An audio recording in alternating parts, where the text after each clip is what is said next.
Assalamualaikum warahmatullahi wabarakatuh. Om Swastiastu, Namo Buddhaya, salam kebajikan. Sahabat-sahabat Tolak Sembilan yang saya hormati dimanapun juga berada. Kali ini viral lagi bagaimana pernyataan Anies Baswedan yang saya kira sangat kontroversial. Kenapa saya bilang sangat kontroversial? Karena di sisi lain Anies Baswedan hari ini selalu berbicara soal bagaimana menjaga persatuan dan kesatuan sebagai salah seorang bakal calon presiden abal-abal. Tetapi kali ini kemudian justru membuat ketersinggungan seluruh umat beragama. Jadi tidak saja saya kira Islam dengan pernyataannya yang mengatakan bahwa kitab suci itu isinya kata-kata. Nah, sontak membuat banyak orang di Indonesia ini kemudian tersinggung. Nah, coba kita lihat bagaimana pernyataan Anies Baswedan yang kemudian disanggah oleh para netizen se-Indonesia. Hari-hari ini, Bapak sekalian, yang dianggap penting hanya kerja, hanya karya. Kata-kata dianggap nggak penting, kata-kata tidak perhatikan, gagasan tidak dipikirkan tanpa memegang arah. Kenapa? Karena gagasan tak muncul, kata-kata tak hadir. Bapak Presiden bilang, kerja, kerja, kerja, masih tidak berubah itu. Ya memang yang ditunggu masyarakat itu apa sih? Kan hasil. Kalau kita nggak bekerja, kita hanya mengurusi isu, mengurusi kegaduhan, mengurusi nggak kerja. Yang waras tidak boleh mengalah terhadap mereka para pencoleng-pencoleng agama yang menjadikan agama sebagai alat politik.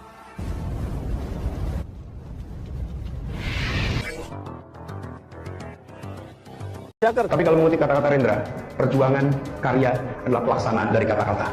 Dan semua kitab suci isinya kata-kata. Dan semua kitab suci isinya kata-kata. Astagfirullahaladzim. Maaf ya Bang ya. Seandainya ini yang mengatakan itu selain Anies ya, mungkin bisa jadi Pak Ahok atau bisa jadi yang ya intinya yang kelompoknya dari pemerintah. Mungkin ini sudah di bidang penistaan agama. Dan kalau saya nilai ini sudah penistaan agama lebih dari 6 agama yang ada di Indonesia. Mungkin ada semua agama yang mempunyai kitab suci. Sedangkan mereka yang beragama mempunyai kitab suci adalah firman dari Allah, firman dari Tuhan juga, yang diyakini sebagai kebenarannya. Kok dibandingkan sama koran? Ya maaf kalau ada kata saya yang salah untuk pembelaan ini. Gitu. Pak Anies Rashid Baswedan. Assalamualaikum warahmatullahi wabarakatuh. Maaf ya bos, saya stick videonya. Kalau Pak Anies bilang kata-kata itu dianggap tidak penting, itu salah benar. Terus kalau Bapak membandingkan isi kata-kata di koran dengan isi kata-kata di kitab suci, itu beda Pak. Beda Bapak. Kalau kata-kata yang ada di kitab suci, itu kalam Allah Pak, firman Allah. Jadi nggak apple to apple Pak, Bapak bandingin dengan kata-kata Bapak, kata-kata yang di koran dengan kata-kata yang ada di kitab suci. Aduh, Bapak ini memang cerdas, pinter. Tapi nggak boleh loh Pak, untuk bodoh-bodohin kami, untuk bodoh-bodohin publik. Oke Pak, salam sehat Pak. Halo Pak Anies, jujur saya tidak terima perkataan sampean Pak Anies ya. Ingat, wa may yu'adzim sya'airallah fa innaha min taqwal qulub. Barang siapa yang mengagungkan syair-syairnya Allah, maka orang tersebut dialah orang yang bertakwa. Ya.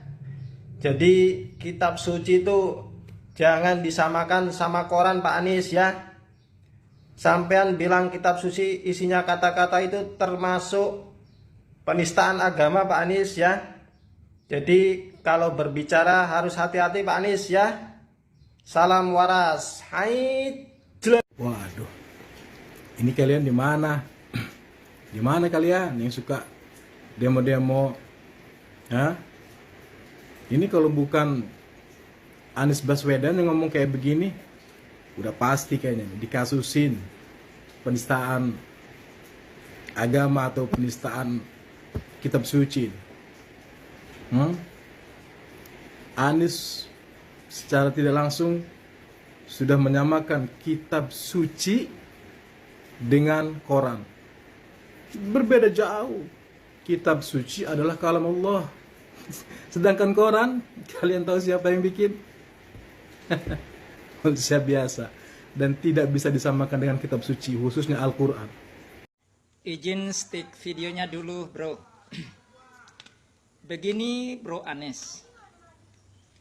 Ketika bro katakan bahwa kitab suci adalah hanya kata-kata, kalau itu untuk keyakinan Anda silahkan. Tetapi jangan Anda menyamakan, karena Anda mengatakan semua kitab suci, berarti termasuk Kristen, Hindu, Buddha, dan lainnya. Jadi begini, orang Kristen berbeda. Kitab suci itu bukan sekedar kata-kata, tetapi kitab suci itu adalah merupakan diri Allah. Karena kitab suci bagi kami adalah firman Tuhan.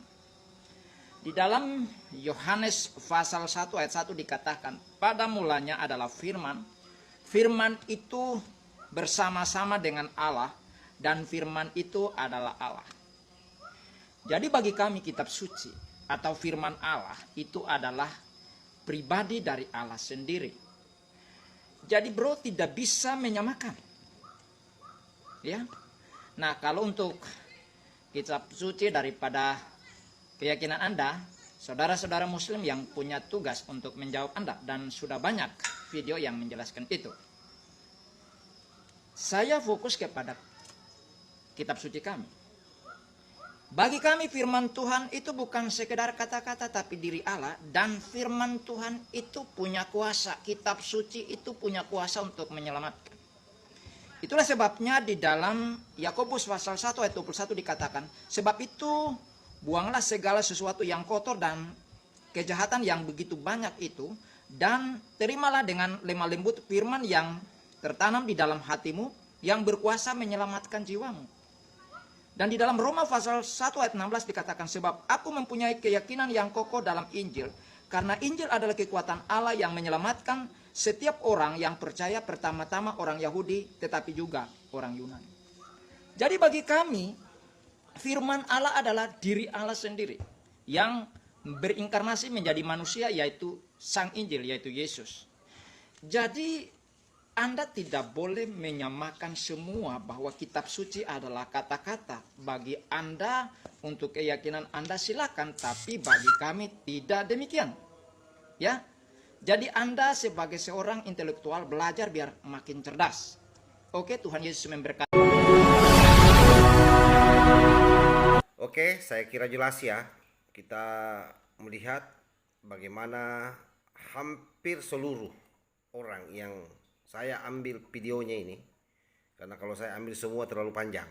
Yang pasti nadanya semua protes terhadap apa yang disampaikan Anies Baswedan. Dan kalau saya, posisi Anies Baswedan ini tidak ada bedanya dulu ketika Ahok yang kemudian dituduh sebagai penistaan agama. Tetapi kita tidak perlu melakukan itu terhadap Anies Baswedan. Yang pasti bahwa pernyataan-pernyataan blunder ini terus-menerus dilakukan oleh Anies Baswedan, entah apa yang terjadi. Mudah-mudahan ini bisa dievaluasi kembali oleh Partai Nasdem dan menggugurkan pencapresan Anies Baswedan, karena ini sangat berbahaya untuk anak bangsa. Belum lagi misalnya pernyataannya kemarin soal batik. Belum lagi misalnya bagaimana dia menyanyikan lagu nasional yang dia pelintir, atau mungkin bisa saja dia tidak hafal. Nah, saya kira ini sudah sangat luar biasa dan perlu atensi khusus oleh Partai Nasdem ini. Apakah masih bersedia mencapreskan Anies Baswedan dalam situasi seperti ini? Yang pasti bahwa sekali lagi ini sangat membahayakan bagi anak bangsa. Wallahul muwaffiq ila aqwamit thoriq. Wassalamualaikum warahmatullahi wabarakatuh. NKRI harga mati. Salam Nusantara.